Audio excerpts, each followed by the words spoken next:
제6장.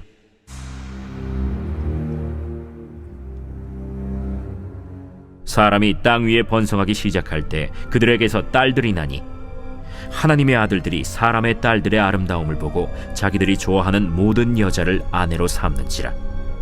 여호와께서 이르시되 나의 영이 영원히 사람과 함께 하지 아니하리니 이는 그들이 육신이 됨이라. 그러나 그들의 날은 120년이 되리라.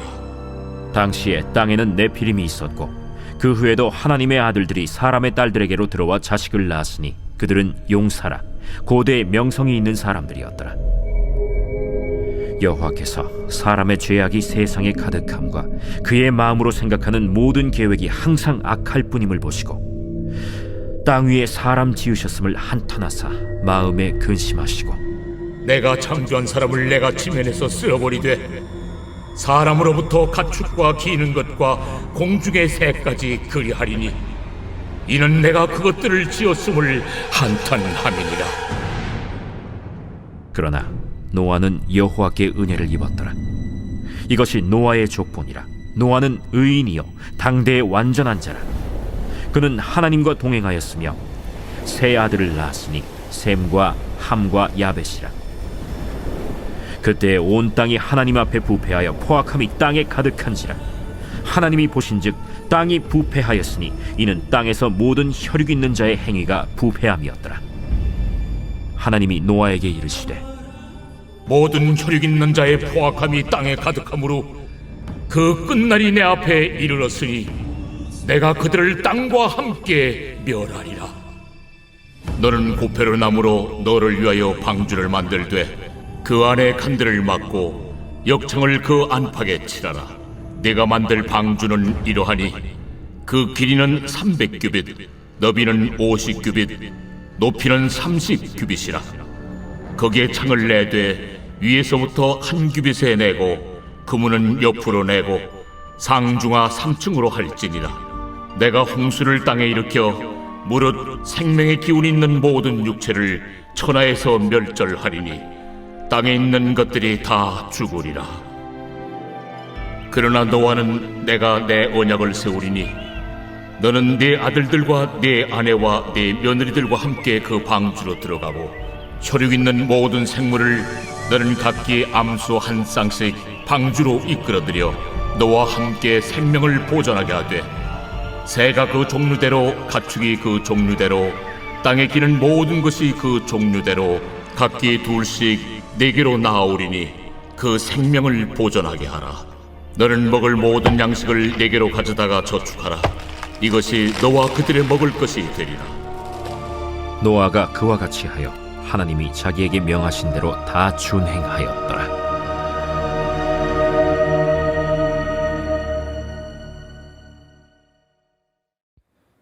오늘 우리에게 주시는 하나님의 말씀은 창세기 6장 말씀입니다.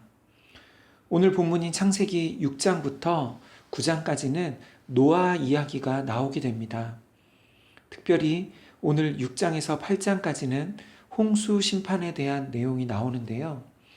천지를 말씀으로 창조하신 하나님께서 특별히 사람을 창조하실 때는 흙으로 빚으시고 다른 피조물과 구별되는 하나님의 형상으로 지으시고 보시기에 심히 좋았더라고 말씀하셨던 하나님께서 모든 사람을 홍수로 심판하시겠다고 작정하셨습니다.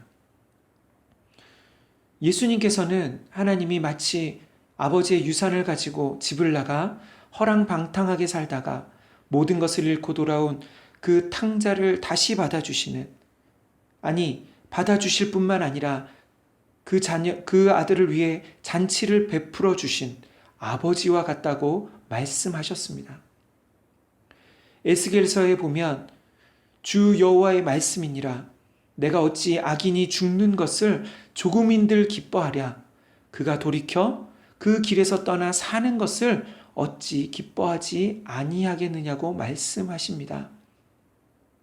다시 말해 하나님은 악인이 심판받아 죽는 것을 조금도 기뻐하시는 분이 아니십니다.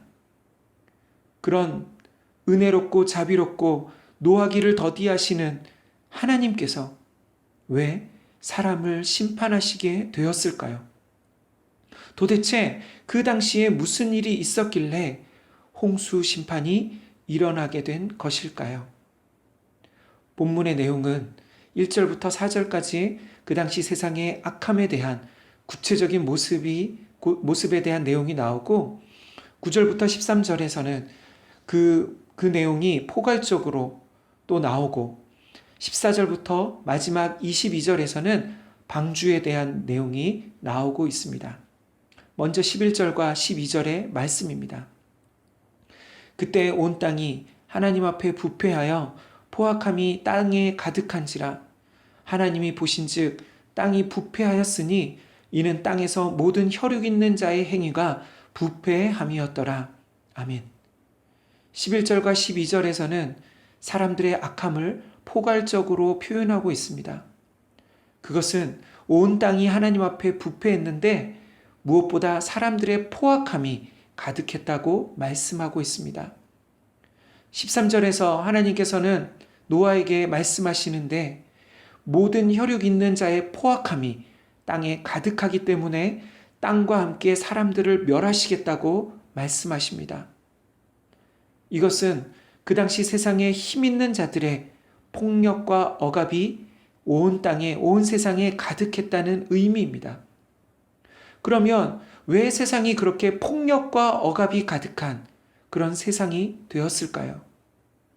1절부터 4절에는 그 구체적인 이유가 나오고 있습니다. 먼저 1절과 2절의 말씀입니다. 사람이 땅 위에 번성하기 시작할 때 그들에게서 딸들이 나니 하나님의 아들들이 사람의 딸들의 아름다움을 보고 자기들이 좋아하는 모든 여자를 아내로 삼는지라. 아멘. 사람들이 세상에 번성하게 되었습니다.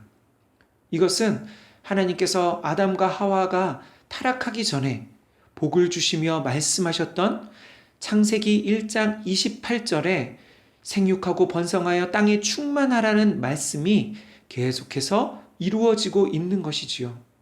그리고 그때 하나님의 아들들이 사람의 딸들의 아름다움을 보고 자기들이 좋아하는 모든 여자를 아내로 삼았다는 말씀이 나오고 있습니다. 그러면 여기서 하나님의 아들들과 사람의 딸들은 누구일까요? 특별히 이 구절은 창세기에서도 해석하기 어려운 그런 난해 구절 가운데 하나인데요. 이 구절에 대한 몇 가지 해석 중에서 첫 번째로 전통적인 해석은 하나님의 아들들은 셋의 후손으로 하나님을 섬기는 경건한 사람들을 의미하고 사람의 딸들은 가인의 타락한 후손이라는 해석입니다. 그러니까 하나님을 믿는 자들이 믿지 않는 자들과 혼인하고 결혼해서 함께 부패하고 타락하게 되었다는 것입니다. 또 다른 해석은 하나님의 아들들은 노아 시대, 그 고대 시대의 왕과 통치자라는 의미입니다. 그러니까 사람들이 점차 많아지고 그 가운데 지배계층이 생겨났는데 이들이 자신들을 신의 후손, 곧 스스로 하나님의 아들들이라고 불렀다는 것입니다. 왜요? 마치 우리나라의 단군 신하 또는 애굽의 파라오 왕과 같이 자신을 신의 후손이라고 말하면서 그들과 그들의 후손들만 나라를, 사람들을 다스리고 통치하는 권위를 가졌다고 주장하는 것입니다. 다시 말해 종교적으로 자신들의 왕권을 합리화하는 것입니다. 저는 이 두 번째 해석이 조금 더 타당하다고 생각하는데요. 그렇게 힘 있는 자들이 자신들이 보기에 아름다운 모든 여인들을 아내로 삼고 자식들을 낳고 그들의 힘과 권력을 대대로 세습하면서 세상에 그들의 이름이 널리 알려지게 되었다는 것입니다. 그러면 그런 지배자들과 독재자들이 다스리는 세상과 사회가 어떻게 되었을까요? 소수의 지배계층이 다수의 평민들을 힘과 권력으로 억압하고 착취하는 그런 불의와 압제가 가득한 사회가 되기 쉬워지는 것이지요. 마치 오늘날 북한의 그 김일성 정권, 김일성 부자와 공산당 그 정권이 자신들의 권력을 세습하고 지키기 위해서 자신들을 우상화하고 북한의 주민들을 세뇌시키는 것과 비슷한 것입니다. 그래서 북한을 공산주의 정권이 아니라 유사 종교 집단이라고 부르는 것이지요. 바로 노아 시대가 이런 세상이 되었다는 것입니다. 5절부터 7절의 말씀입니다. 여호와께서 사람의 죄악이 세상에 가득함과 그의 마음으로 생각하는 모든 계획이 항상 악할 뿐임을 보시고 땅 위에 사람 지으셨음을 한탄하사 마음에 근심하시고 이르시되 내가 창조한 사람을 내가 지면에서 쓸어버리되 사람으로부터 가축과 기는 것과 공중의 새까지 그리하리니 이는 내가 그것들을 지었음을 한탄함이니라 하시니라. 아멘. 세상에 죄악이 가득하게 되었는데 무엇보다 사람들의 마음으로 생각하는 모든 계획이 항상 악했습니다. 이것은 힘 있는 자들만 살아남는 양육강식의 세상과 같은 그 사회가 되었다는 것입니다. 이런 세상을 보시며 하나님께서는 어떠셨습니까? 하나님께서는 땅 위에 사람 지으셨음을 한탄하셨습니다. 다시 말해 처음 사람을 지으시고 보시기에 심히 좋았더라고 하셨던 하나님이 사람 지으신 것을 후회하셨습니다. 그리고 마음으로 근심하셨습니다. 이것은 단순히 근심했다는 것이 아니라 하나님의 마음이 마치 여자가 해산할 때 겪는 그런 고통과 같이 마음이 찢어지는 것 같은 고통을 느끼셨다는 의미입니다. 사랑하는 성도 여러분, 우리는 하나님을 생각할 때 세상에 어떤 일들이 일어나도 어떤 상황에도 하나님의 마음은 어떤 조금의 동요도 없는 그런 분으로 생각할 때가 있는 것 같습니다. 물론 하나님이 우리와 같은 감정을 가지고 계시지는 않습니다. 그럼에도 불구하고 성경은 하나님이 우리가 죄를 지을 때마다 그런 우리의 모습을 보시며 마음이 찢어지는 고통을 느낀다고 말씀하고 있습니다. 처음 하나님의 계획은 사람들과 사랑의 인격적인 교제를 나누시기를 원하셨지만 사람들의 죄악으로 인해 그 계획이 실패했습니다. 그래서 하나님께서는 하나님이 창조하신 사람을 이 지면에서 홍수로 쓸어버리기로 작정하셨습니다. 사랑하는 성도 여러분, 오늘날 우리나라는 어떻습니까?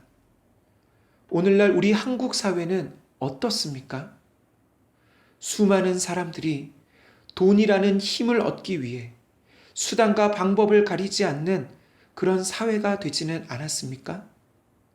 그래서 힘 있는 돈과 권력을 가진 그런 부모를 통해 자자손손 대대로 그것을 물려주기 위해 법과 정의를 무시하고 이용하는 그런 사회가 되지는 않았습니까? 부동산이 우상이 된 나라, 금수저가 아니면 성공을 꿈꿀 수 없는 나라, 돈 때문에 사람을 도구로 여기는 사회, 이런 사회 가운데 빛과 소금이 되어야 할 교회마저도 세속화되어서 물질주의와 성공주의를 추구하는 세상과 다를 바 없는 그런 세상이 된 것 같습니다. 오늘날 한국 사회가 바로 노아 시대와 다를 바 없는 것 같습니다. 그런 세상이 되었을 때 하나님의 심판이 임했던 것입니다. 8절의 말씀입니다. 그러나 노아는 여호와께 은혜를 입었더라. 아멘. 이런 악한 세상 가운데서 노아와 노아의 8명의 가족들만 구원을 받았습니다. 왜요? 하나님께서 노아에게 은혜를 베푸셨기 때문입니다. 사랑하는 성도 여러분, 이것이 우리의 소망인 것 같습니다. 하나님의 은혜가 아니면 이런 악한 세상 속에서 어떻게 하나님의 백성으로, 그리스도인으로 살 수 있을까요? 하나님의 은혜를 입은 노아는 그 악한 세대 가운데서 다르게 살 수 있었습니다. 하나님의 은혜로 그는 의인으로 당대의 완전한 자로 하나님과 동행하는 삶을 살 수 있었습니다. 오늘 하루 우리가 저와 모든 산돌의 교우들 가운데 그 노아가 입었던 하나님의 은혜를 구하는 오늘 하루가 되기를, 이번 한 주간이 되기를 간절히 소망합니다. 아멘.